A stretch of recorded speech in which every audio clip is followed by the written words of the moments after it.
Welcome back to the channel, guys. So again, on the table we have the Reflex 14B kit.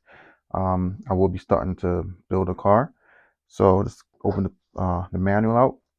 I just want to show you what it looks like. This is my first time opening the manual as well, so they give you just an introduction and all that good stuff, what's in the kit, a table of contents, and then helpful items with the part numbers as well, additional items you may need.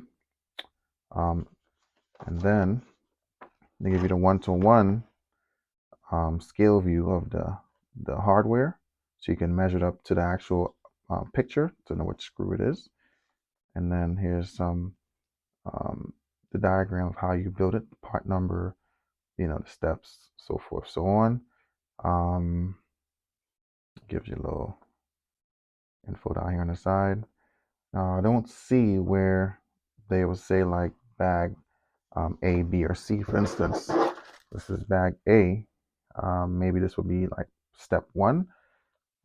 So that's how I'm gonna try to do it. I'm gonna probably, they go to like, if I'm done with the diffs. I know inside of this bag here has like the spur gear. Bag M has other parts as well. So the M will probably be the main bag for other parts, and then these are the little bags, like the supporting hardware stuff for it. So that's how I'm gonna try to go through it. Step 7 here is where you get into the chassis, installing the diffs that you built, the center drive shafts into the chassis, and then you start doing your steering crank and stuff like that. I'll try to get the diffs done, and then hopefully get the diffs and drive shafts into the chassis with this video. There will be quite a bit of time lapse while I'm building it. I will, if I see any type of helpful tips as far as how to install something or something to look for, I'll pause it, go back to real time, and then talk about it. Other than I'll just probably do some time lapse stuff like that. Let's see how it builds. And once I'm done, I'll tell you about how long it actually took me, things like that. I don't want to make it a long, boring video. You guys watching me just kind of screw on little pieces, stuff like that. So let's go ahead and jump into the video. Let's get into bag M.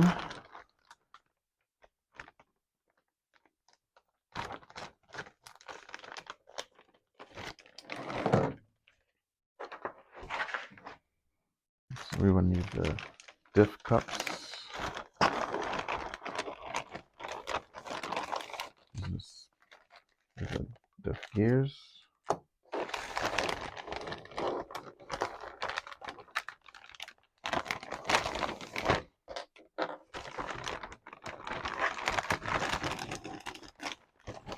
All of those are in bag M.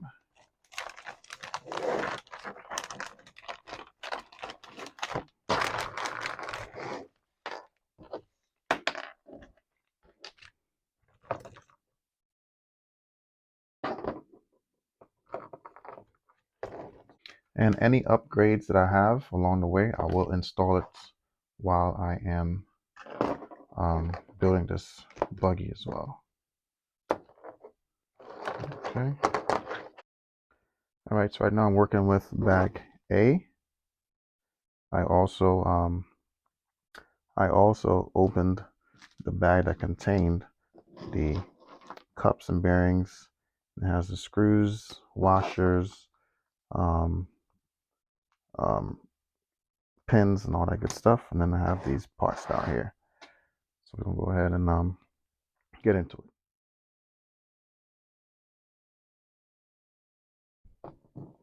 So it could be a little tricky, guys. It is a pretty small space down there, so I would suggest getting something where you could kind of non-magnetic to kind of tap the washers down into this initial cup. It's a little bit tricky. So just want to give you a little tip like that. Also, what I did was I just used one of my little tools here, the 7 millimeter. See that? Anyways, I just pretty much tap it down on the inside, make sure it's nice and flush, so it's in there. Focus camera. See, so it's nice and flush down in there. right. Now from here, you put one of these pins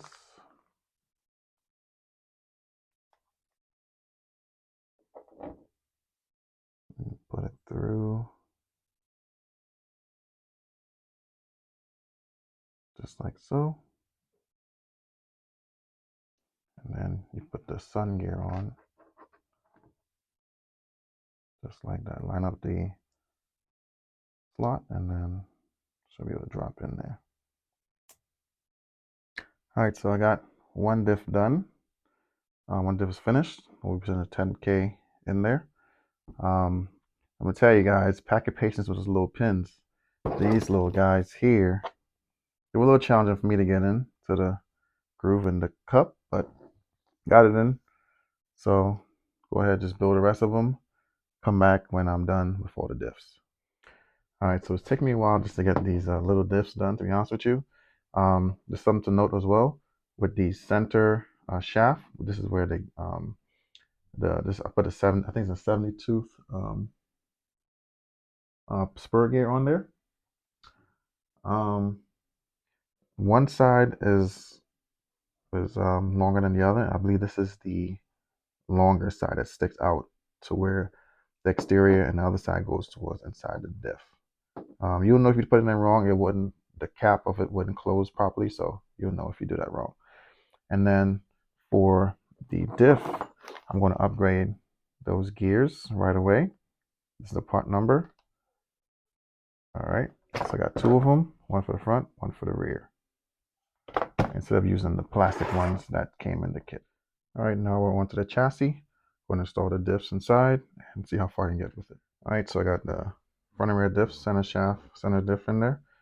Now I'm about to do the center diff cover, the front and rear diffs, or center drive shaft cover, center front and rear diffs, and this is the gear cover as well, center diff cover. So we'll see how far we get with this stuff. Also included in the kit, so you see here in step 11, the 14B motor mount, or you have the 14T front motor mount has this piece instead of just this little piece. So I guess you could make it into the trucky kit or the buggy kit. All right, so I'm working on this part here now. Is the rear shock tower support for the rear. And I don't see it in the bag, so I'm just gonna move forward and install the rear shock tower and keep it moving. But I could not find this part in the parts bag, so we'll see. All right, so I know the video's a little chopped up, so I'm doing step 10 right now. I'm working through bag B at the moment. So I know it shows bearings here, but it looks like they only have some bushings. I didn't see any extra bearings. I had it in bag C, but looked like it needs for those CVAs and stuff like that. So I think I'm just put the bushings in for now, but I think it should have bearings and not bushings, because it does see bearings right there for the kit. So I'm just going to put the bushings in for now. If I have any extra bearings, I'll go back and put that in, but I don't see any extra bearings around at the moment. So that's something maybe TEAMASSOCIATED should take a look at in their kits coming up. Make sure that it is bearings and not bushings. Again, I could be wrong, but that's what I have right now. All right, that's one thing I noticed so far. All right, guys, I pretty much jumped ahead on building the buggy. I was trying to record as I build, but it was just being more time consuming, and I kind of didn't have much time to really build. Just kind of came down and build a few, minutes at a time each day. So anyways, buggy's finished. A couple things I would say about this buggy. I like the build. The only problem I was having was as far as the steps, the bag's not labeled in relation to steps. You have to kind of find the screws in different bags. I am missing some screws. So it was actually the caster block that was missing, the screws, the top one and the bottom one. But these are actually the screws for the shocks. So right now, the bottom shocks are not fully installed. I don't have the screws in there. So I need to reach out to TEAMASSOCIATED or just order me some screws just to go ahead and fully complete this buggy. I haven't installed it electronics yet, so that'll be the last thing I do. But as far as building the buggy itself, it's pretty much done. Like I said, it wasn't too bad. Once you figure out which screw is which, it kind of moves through pretty smoothly. Everything came together. I actually have my stock one here as well as reference. I do have some ties, which is pretty bold, but there's some ties for that one. I am going to upgrade the ESC, possibly the system in this as well. But I do like the way it runs stock, to be honest with you. But I definitely want to see what it's like with a different system as well. So this here will probably get a castle. So probably get a hobby wing in there. So again, I mean, I wanted to record more as far as the build, but it became a little more time consuming. I want to get this done. I have other things I need to keep working on. So again, hope you guys enjoyed some of the clips I added from this video. As always, thanks for watching. Catch you guys on the next one.